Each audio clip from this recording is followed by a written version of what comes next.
Hey everyone, this is Josh from Solopreneur Grind for episode 89 of the Solopreneur Grind podcast. I'm really happy to be joined by Swire Ho, the promo guy. Swire, thanks for coming on the show today. Happy to be on the show, Josh. Awesome. I'm looking forward to it. I want to learn a lot more of what goes into that hashtag that you have up on the screen. For those who are listening, it's Swire Ho, hashtag the promo guy.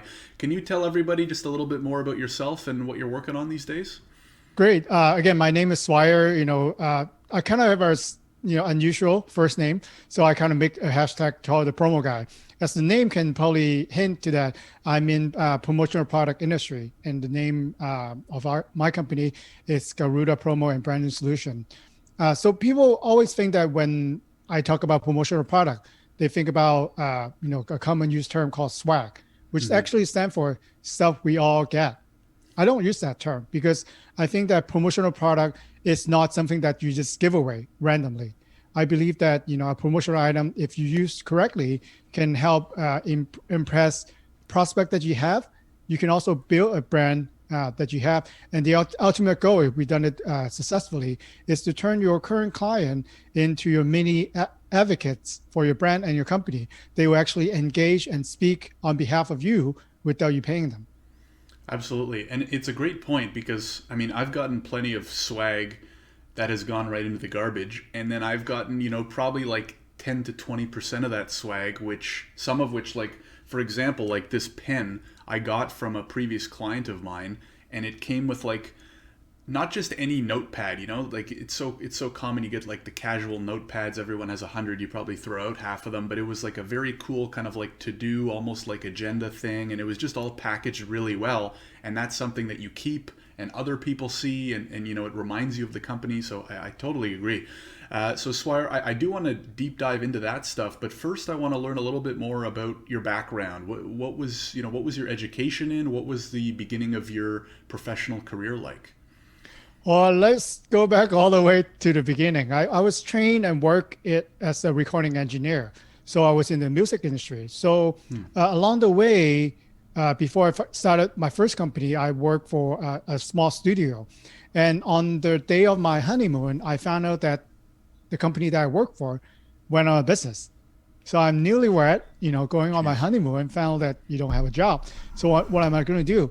So I actually I know some of the client I have good relationship with. I know the vendor just want to get paid. They said that if you purchase, obviously we're going to sell it to you. So I just actually picked up the business that we're in, which is in CD and DVD replication.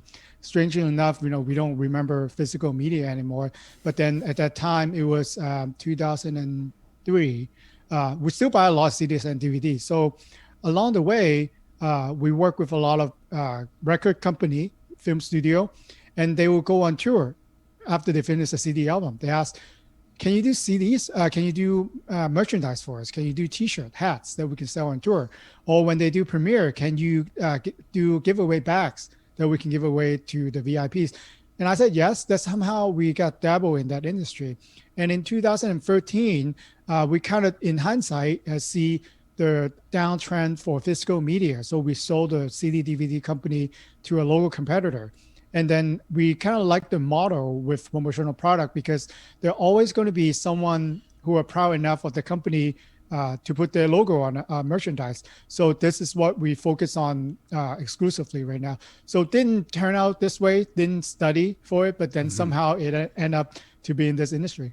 Yeah, it's funny how things work, and I've definitely noticed a theme there where, a lot of entrepreneurs are not doing right now what they thought to do or set out to do 10, 15, 20 years ago. But just by kind of keeping your options open, looking for opportunities, it ends up working out in the end. But Swire, I want to go back to that beginning a little bit more. The company lets you go. What was the thought process? Like, was it the next day you were like, boom, time to start my own company? Or like, what was that thought process and timeline like between realizing you didn't have a job and actually what effectively was starting your first company, right? I kept thinking about it during the honeymoon. Obviously, want to have a good time. You got to, married to my wife. And, but then always it's in your mind, right? So it's kind of strange. But then I thought about, this is something that I can do. In sales, I was, not as good as before. So in the beginning, it's kind of scary. I talked to some of the clients that like me and enjoy working with me, and I told them that I wanted to start out on my own. And then they were skeptical before, because right now we have the process, we have the structure. Like, you're by yourself now. Can you deliver that? It took me quite a while to convince them, but at the same time, I didn't know any better. I put a list for I'm in Los Angeles, so list of record label, a set of film company that are local here in LA. There's a lot of them. I actually cold call most of the people. If you were in LA at that time and you listed at a record label or film company, I've called you. Mm-hmm. So actually, my record is 100 cold call for a day. So a lot of mistakes made, but then also learn a lot. I also learn how to the point very quickly. I also understand that by the tone that they pick up the phone, how willingly they're going to be talking to me, because there are people who can talk to you for anything for like half an hour, but they're busy executives, they will just hang up on you. So I picked up on that, and I can learn that by the tone that they talk, they care about price, or they care about the packaging, or they care about the uniqueness of the packaging. So got a little better at the end. So that's kind of how jumps out everything, and didn't really have any formal training, but then I learned on the go. Absolutely. Do you have any tips then? Let's say someone is starting out on their own and they might have to be doing a lot of cold calling or just some form of outreach, right? That's changed a little bit these days. A lot of people trying LinkedIn and email, cold email and stuff like that. Can you talk a little bit about, number one, what would you recommend someone doing today with cold outreach? Is cold calling still great? What do you think of the electronic versions? And then number two, any tips for effective cold outreach? I wouldn't advise people doing cold call. Another way, if I would have do it all over again, is I will look at, I'll start networking first of all. And then when you network, you got to be smart. For example, whatever industry that you're in, you have your ideal client. So first you got to develop that first. Maybe in the beginning, you don't really know you started out, but then there got to be, a few ideal clients that I wish I had working with them, right? So think about what type of people will already have the relationship with them. Because if I call a CEO of a company right now, say, I want to work with you, they will probably hang up on me, mm-hmm. right? But then among those CEO who already will have access to them. For example, for me in promotional products, so I know other company who might be for example, a graphic designer. I usually work with the marketing department. So maybe they work with a ad agency, a PR agency who already have the relationship with them. So then I build my partners around these people, by giving mm-hmm. them, say, I want to work with you as a partner. So if I have a potential client who might need your service, I'll bring you along. But hopefully, if I prove that I'm trustworthy and you like my work, and when you have something that you think I can help, then you bring me in.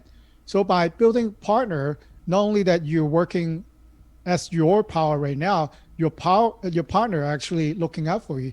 This is actually the way that I would suggest for people right now, whatever industry that you're in, there got to be other people, other professionals that have the mutual client that don't compete with you. So you got to mm-hmm. find those people wherever they are. And then, you build a team together, and then it's a lot better this way. Absolutely. Can you talk, Swire, a little bit about the first 6 to 12 months of that first business? And the reason I ask is I'm always so curious to hear about the experience of the first time entrepreneur, solopreneur, whatever you want to call it, and to kind of paint a picture to people who might be on the fence about starting a business of their own, about what it's like. How long did it take you to get that first paying client? What did those first 6 to 12 months look and feel like, if you can take us back? Yeah, that's a strategy I still use every single day. Is I respond quickly and I respond promptly, especially right now when you call, for example, even a regular size company, you don't get a call back. You get, with technology, it's easy to do chats. It's usually do like inbound marketing, email marketing, then but sometimes you want to talk to a human. You have a mm-hmm. question that you wanted to address right away. So when you call that person, you want that person to pick up, not a please dial one, please dial the extension, hold, we call you back, or not anything like that. Because the first couple clients who want to work with me, I actually ask them, ask your client, if you started out after you finish the job and they're happy, why did you work, decided to work with me? They'll actually give you good feedback, especially for the first 10 client that sign on with you. Obviously you have something that they like, that they decided to work with you. I asked them that question. They said, because you reply promptly, and whatever question that I have, even you don't know the answer, you let me know. A lot of times we email, company that, we're a customer for a question. You don't get respond in a week. Right now we still have that. Sometimes I'll get a rush job in, I answer and start the project already before the other company respond. Right. So being on the point, being ready to your business are very important, because if you say, I'm going to do this is going to be my business, and then you got to put focus on it. You got to put really focus and respond to your client, because we are only as good as, our client think of us. Absolutely. If you're the type of company who never respond, they might work with you once. And if you treat them like that, they're not going to return. The more repeat client and people who buy from you all the time that you have, the better your business will be. Absolutely. Especially in service-based businesses, which, a lot of solopreneurs kind of start out as. I'm in the legal industry, and I gave a presentation last week to a law school, and they asked what makes a really good lawyer. And I said, if you're a good communicator who responds promptly, you're already in the upper 50%, right? Because most lawyers are just god awful at that. So yeah, we could do a whole podcast on that in and of itself. So super interesting to hear, Swire. So take us to the end of that first stage. You said around 2013, you guys were kind of noticing a shift.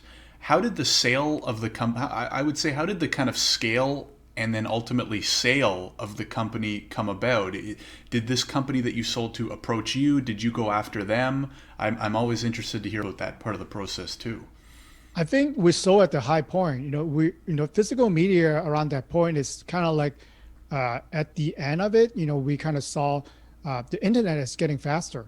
Streaming is still kind of horrible at that time, but we see that it's getting easier. We don't have HD, and it's still hiccups along the way. But then we built a really good presence in LA, and we specialize in custom one-of-a-kind packaging. So if you guys remember those box sets with a toy or with a gadgets in there, we have done that. We've done a lot of them. So the competitor always interested in what we do. They always try to poke around, try to take me out for lunch and ask me for advice how they could do that. Around the time we said, would you be interested in, taking over the company? We're going to go out to another ventures right now. If you like, we'll get it to you. I think it's a fair deal, the price that they pay. And, I'm sure that, in that following, few years, they probably make back what they, purchased us for. So it's not that, we sell them a lemon kind of deal. Yeah, well, and a deal like that, you kind of hope that it becomes a win-win, right? You guys get X amount of money, you're happy, you can go on to the next thing, and they hopefully, at the very least, break even, and everyone can be happy. So can you talk a little bit about what that sale was like in terms of, was it a long process? Was it short? People out there who might have businesses and maybe they're thinking about selling them, transitioning to a different industry. Would you give any advice to someone who's, might be approaching an opportunity to sell their own company? I think we got lucky because they are in the industry already. So, we don't need to, teach them from the beginning. So right. Obviously there's a different process that we do, and I kind of stay on as an advisor for a year. So if they have any question or any hand holding specific instruction from client, they'll reach out to me, and then I show them the process that we do in purchasing, in the custom things that we do. I don't think they took all the process that we do. Because obviously they have implemented their procedure. So it's, I'm teaching them all they would need, and then to set them up for success. And then, we collaborate, and then, we try to identify the industry to see with their approach, what are the opportunities that they're not looking at right now that they should. So Mm-hmm. we don't just want to sell and just move away. We actually stay on to help them for success. I think that's the key of success for the doubt from the buyer. If I buy from you, would you just take the money and run, and then I'll be left with all this that I didn't know what to do. Right, absolutely. Well, it sounds like a great experience for like you said, hopefully for both parties. And so, what happened next? Did you sign the agreement and you guys were off to the races on your next venture right away, or how did that kind of transition period go for you? We took almost a year off. We did some traveling, and then we trying to find something to do. Hmm. Me and my wife are business partners. So when I said Oh we wow, as me and her, yeah, we got into maybe you business. had, you had a you had a less stressful honeymoon maybe too at that point. No, she joined me 2 years after I started the company. So she has Oh wow. another job before, and I asked her to join me, and that was a good. We're still business partner up to this day. So Hmm. um, then we decided, what do we like to do? We like what we call a reseller model. When we do CDs, we are not the actual factory. We resell, what our printer and what the CD replication plan. We provide a service. We do a retail markup. So with the promotional product is the same too. We have the factories in having the bottles, the items that we have, and then we locate the client that might have needs for that, and we mesh them together, and then we keep the resale and wholesale price, the profits from it. Right. And so, how did you narrow down into that specific niche slash industry? Like, what was the decision making or thought process like around that? We have been doing T-shirts and other merchandise, so that's something that we already know how to do, and then we know already the network that goes into it. So the challenge in the beginning is to, can we find the client base that we can count on? We actually found out that if you do merchandise and promotional product in the entertainment industry, it's very difficult because everyone know who they are. Everyone is going after them. But then we find out when we do some research onto it, there are companies that you never heard of will need products like that. For example, there'll be a local warehouse who have 500 people that do plumbing pipes that you never heard of, Hmm. but then they do a lot of trade shows. They have 500 employees that need uniforms, and then they do a lot of education to their client that they need to give out products on. We actually found this is actually a really big industry. It still is. The trend are kind of shifting right now because we're not having mass gathering. We're not doing trade shows, but then there's still a lot of needs if you know where to look. Right. Well, it's very interesting that you kind of take we'll call it a more well-known idea and then apply it to, clients that might be off the beaten path, so to speak. How did you go about proving that? And or maybe another way of asking is if there's someone right now they're thinking about, pulling the trigger, becoming their own boss, leaving their 9 to 5. How do you recommend that they try and maybe test the market, or what did you guys do to confirm that this market actually existed before you went all in on it? I would assume that if you decided to start a business, this will be your passion, right? If you don't like something, don't get into it. Mm-hmm. Like it for a promotional product too. If using myself as an example, I have different interests. I like health and fitness, so a lot of the product that I offer to my client will fit into that theme. If you help me, if you ask me to sell custom women nail, which they're available Mm-hmm. to, let's say, colleges, or to women's group, I couldn't do that. I couldn't do golf product too. I don't know golf. So I actually picked that things that I know, and I asked myself that question: who will be my ideal client? Before you start any business, when Mm-hmm. you're writing a business plan, you should at least write down 5 to 10 ideal client, who they are. Write down their persona, and then that will answer all the questions that you probably have. How do I market to them? What kind of product they'll be interested in? Because if you market, especially for a small company, if you market to the wrong type of client, you're wasting money, you're wasting your time, and you probably won't stay in business for a long time because you might have a great product, they may not be able to buy your product, or they don't have the money or time uh, to invest in your product. So got to find the ideal client, test the market, and then go back to find who will be my power partner, referral partner that have already have access to these people, and then ask to have a meeting, open-minded meeting with those people, and then tell the partner what you're trying to do, how you can benefit each other, and then if they like you, ask for an introduction. It's a lot better to get a warm introduction from someone who knows your ideal client than me picking up the phone or LinkedIn, trying to spam them.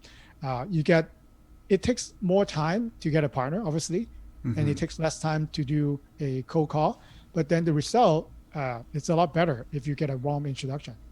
Yeah, absolutely. And I think probably a lot of people are thinking these days, they're thinking short-sighted, like you said. Oh, I'll just send quick messages. I can send 500 in the time it would take to build a partnership. But especially if you're doing services and each client's value is so high, it's worth the time and the effort that like you're talking about. Build those partnerships, give yourself the highest conversion rate of closing those clients. So absolutely agree, Swire. So can we talk about, let's talk a little bit about scaling, right? You're now on your second business. You're still on your second business. What do you recommend people do, or what was it like for you guys once you got that initial traction? Revenues are growing. Do you have to build out a team? How many people are you working with right now? What would you recommend people do, maybe if they've never had to hire before, or never had to manage other people before?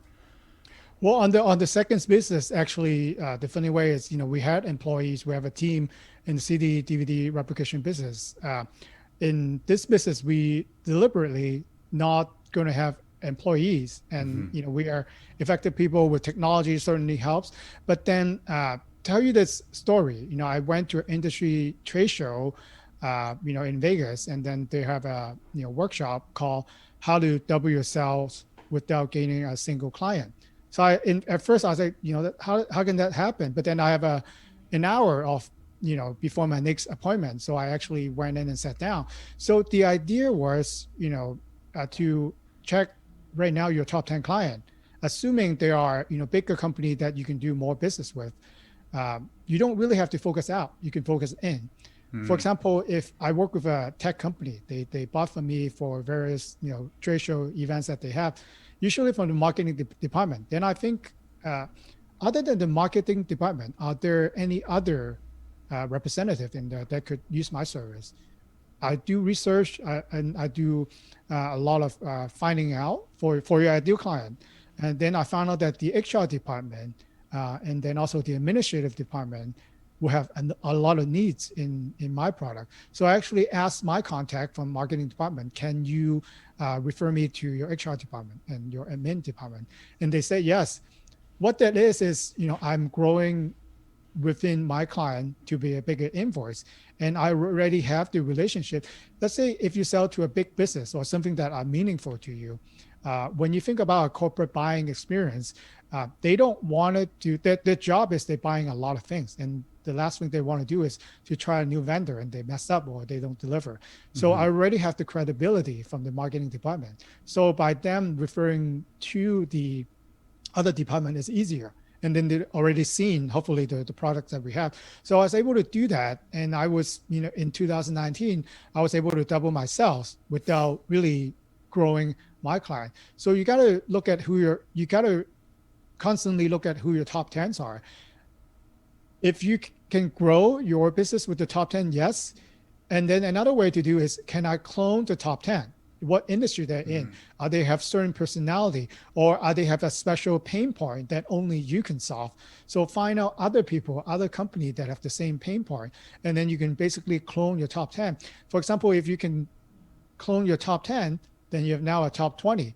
How would that affect your bottom line? So you're not really gaining like 500 clients, you're only gaining that top 10. But then, right, because they're a top 10, it will affect your bottom lines a lot. Absolutely. There's such great points. I remember one of my favorite business books is from Jay Abraham, and it's called Getting Everything You Can Out of All You've Got. And there was a whole bunch of really good information. I highly recommend anybody read it who hasn't, but he specifically talked about that too, right? You're already in the door, right? You've already spent all this time and effort closing sales with these clients, especially if they're happy with you. What else do they need? Who else is a buyer within that organization? So very good points. Swire, what would you recommend then for, people who are not sure about there's very two different paths we could take here, right? The let's just continue scaling my company, keep it super small. I don't have to worry about other people's salaries. I don't have to manage other people, et cetera, et cetera. Versus building a big company, managing people, growing teams, et cetera, et cetera. Can you talk a little bit about the difference? Because you've done a bit of both, and I'd love to hear your thoughts on both, and maybe a little bit about some of that technology that you leverage. If you have any favorite tools, any favorite websites to make running a business easier, whether you have employees or not. I think right now is a very nice time to be, just with you by yourself, with technology. Mm-hmm. Not saying that you don't have to hire anyone. You can actually have partners. You can have that work from you. With right now, with the dawn of technology, everyone has a webcam, and we are very comfortable at a virtual meeting. You can have a team. They're not bound to your local presence. You can go as far as anywhere in the world that has the expertise that you're looking for. And right now for a small business, actually, we have an advantage. Before, when you try, let's say you want to put on a big presentation to impress a lot of people that want them to buy your services, you might need to go to a conference room, or you might book a hotel and a nice location, feed them donuts, whatever that it is. And, there's a lot of expense. But right now with Zoom, you can do that basically with no cost. You have to probably promote it, assuming that 100 people came. You got to probably pay a lot of money in a hotel room, but 100 people on Zoom, don't really cost you anything.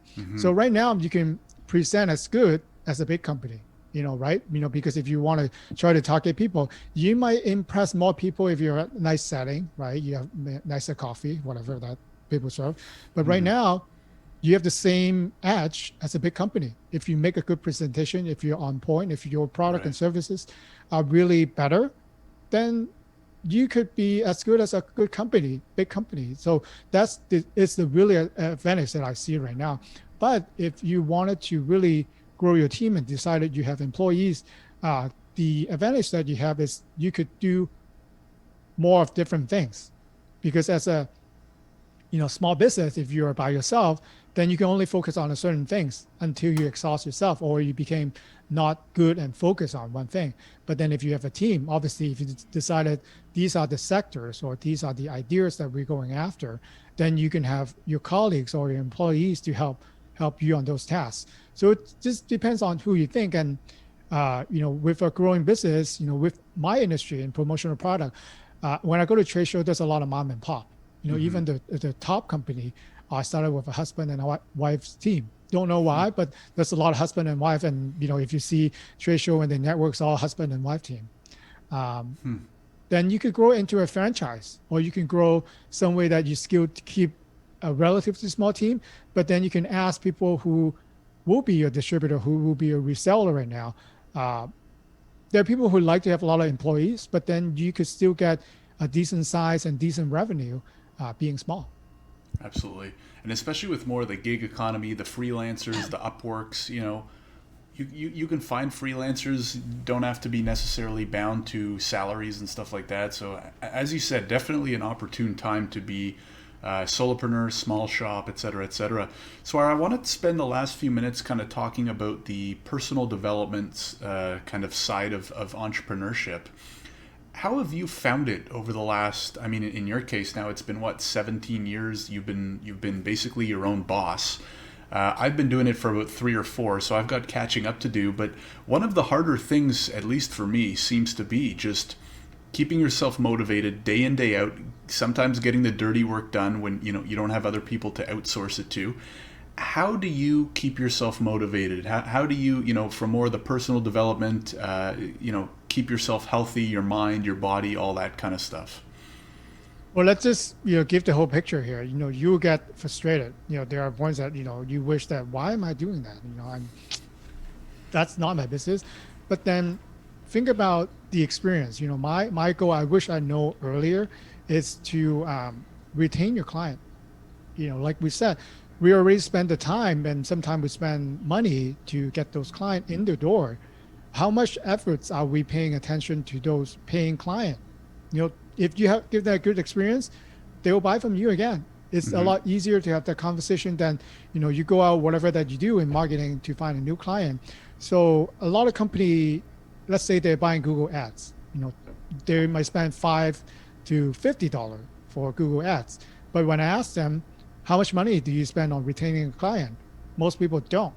Or they want, yeah, just send them a pen, but Hmm. you should spend more money actually retain your client, keep them update on what you're up to, things that might impact them. Maybe you have a new product and services, but if you don't tell them, they might not know.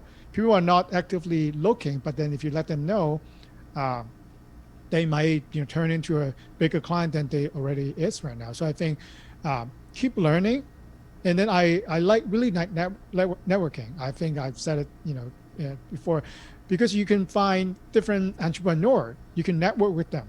So ask them. My usual question is, like you asked me in the beginning, why did you started your journey, and what are some of the challenges that you overcome? So I think that will give you engagement, because you could see people from different areas that are interesting to you. Absolutely.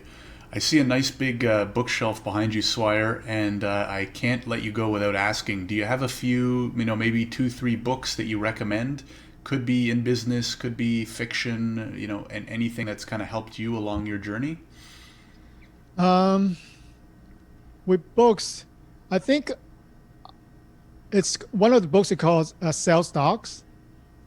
Different traits of salespeople. You got to find out what type of abilities you are and what kind of personality that you have. For example, you have the alpha dogs, who likes to go out, network a lot, and firm handshakes, and they're aggressive, right? And then you have the basset hound, like they're more shy and introverts, but then there are actually clients who prefer those people. Hmm. Some of us are not responding well to aggressive people who want a firm handshake. We're backing away. So figure out what kind of personality that you have. The book mentioned will help you being a sales. I'm somewhat in the middle, so I actually found good ways and develop strategies we have, because you don't want to force yourself to do something that you don't want to. And I think sales stock actually point out a lot of the ideas that I have in there. Awesome. I'll have to check that out. I haven't read that one, but it definitely sounds interesting. What would you say, Swire? This is kind of my last question here. Two or three pieces of advice that you would give to someone right now. Maybe they're working a 9 to 5. They're really seriously thinking about starting their own business, or someone has just started their own business. They're going through the tough beginning stages. They're really going through the grind. What are two or three pieces of advice that you would give to these people? Well, depending on where you are, for example, in Los Angeles, I found out later on that there are actually free mentoring services provided by, the government agency. So they have, they will match you with a mentor. Look, find a mentor, obviously. So ideally, they find out something that who have done what you have done before. I was lucky enough in the CD industry. I found a mentor who was retired. He found Record Plant, who was a recording studio who recorded the Beatles and Jimi Hendrix. Hmm. And the owner was retired, and then he likes to give back to people. So it was a perfect match. So I tell him all the questions that he could relate to. Do find out a mentor. You don't have to pay for a mentor. Look for the resources, maybe in a chamber of commerce, or maybe in, if you're in here in the United States, there's a SBA or SBDC, or there are mastermind group right now online. There, join a Facebook group for people who are in similar industry, and then continue to look for the partner that you can rely on, that you can trust with. That with partner that I have, I can go after a bigger client. With my Hmm. capability, there's so much I can do, and so much I can do as a small business. But if I have a partner that could solve all the question in terms of marketing for my client, then I'm getting the whole campaign. Then we have Hmm. more pricing power, we have more negotiation power, and then the client relied on our team a lot better. So I think when you first started out, look for like-minded individual. Join groups. Go networking, and then do you find out and seek for mentorship whenever that you think that person can help you along your way. Absolutely. Definitely agree. And a quick plug, we do have the Solopreneur Grind Slack group. So if anyone's interested, we have a free group. good group of people who are kind of talking about and helping each other through the grind. So I really appreciate you coming on the show. If people want to learn more about you or your business or get in touch, where do you recommend that they go? Well, just look me up. Name of our company is Garuda Promo, and then you can also find out things that I do. Just put in my whole name in a Google search, Swire Ho, hashtag the promo guy. Awesome. And we'll link to the website and any some other socials and stuff like that for you as well, Swire. Thanks for coming on the show. I really appreciate it. Thank you so much, Josh.